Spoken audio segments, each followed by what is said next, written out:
Find the angle whose cosecant is 1.0349 in the first quadrant. I'm going to first rewrite this. Instead of cosecant, cosecant is the reciprocal of sine, so we can write this as 1 over sine theta equals 1.0349. And then if you take the reciprocal of both sides, this says sine theta is 1 over 1.0349. Now, we already know it's in the first quadrant. So I'm going to draw an angle over here. This is the theta that we're looking for part A of the question. It's in the first quadrant. So if we do the inverse sine, so we know that theta is the inverse sine of 1 over 1.0349. We evaluate this in the calculator and we get 75.1 degrees.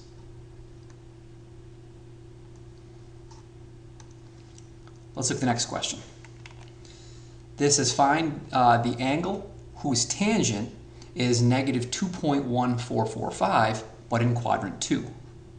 So we know that our angle is in quadrant 2. This is angle for question B. So tangent is negative in the second quadrant, right? We have this grid A, S, T, C. I know that only sine is positive in the second quadrant, so the negative sign here is consistent with being in the second quadrant, so we can kind of ignore that for now. Let's try to find the reference angle. So I know that the reference angle is the inverse tangent of 2.1445. And if we evaluate that on the calculator, we get that the reference angle is about 65 degrees. So that means that this reference angle in here is 65 degrees. The angle we're looking for, though, comes from the positive x-axis all the way around here. So that's what the angle that we're looking for is.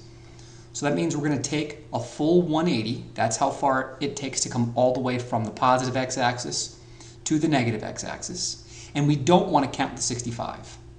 So we're going to subtract 65 from this. So if we do 180 minus 65, we get that this is an angle of 115 degrees. Let's look at part C. We want to find an angle whose sine is negative 0.6428 in quadrant 3. So we know that our angle is down in the third quadrant. I'm going to sketch the reference angle.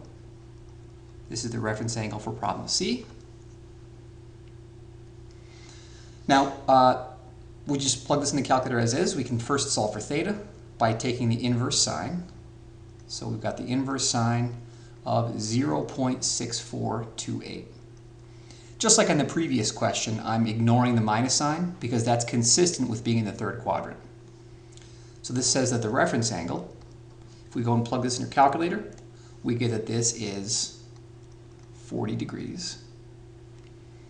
But we're not looking for the reference angle, we're looking for the full angle that starts on the positive x-axis and wraps all the way around to here. So we've got to go a full 180 to get to the negative x-axis, plus an additional 40 degrees. So the theta here is a full 180 plus 40. So the angle we're looking for is 220 degrees.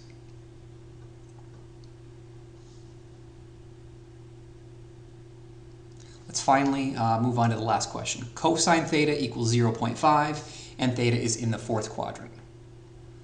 So in the fourth quadrant, our reference angle will be here. Now cosine is positive in the fourth quadrant, so the sign we have, the positive sign, is consistent with the quadrant we're in. So to find the reference angle, we can do the inverse cosine.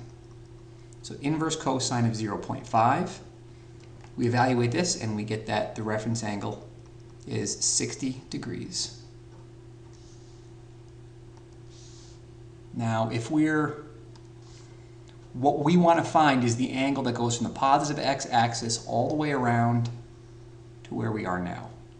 So it's almost a full 360, but then we have to back up by the reference angle. So this says the angle we're looking for is a full 360, but then we've got to back up, so we're going to subtract 60 degrees. So that says the angle is 300 degrees.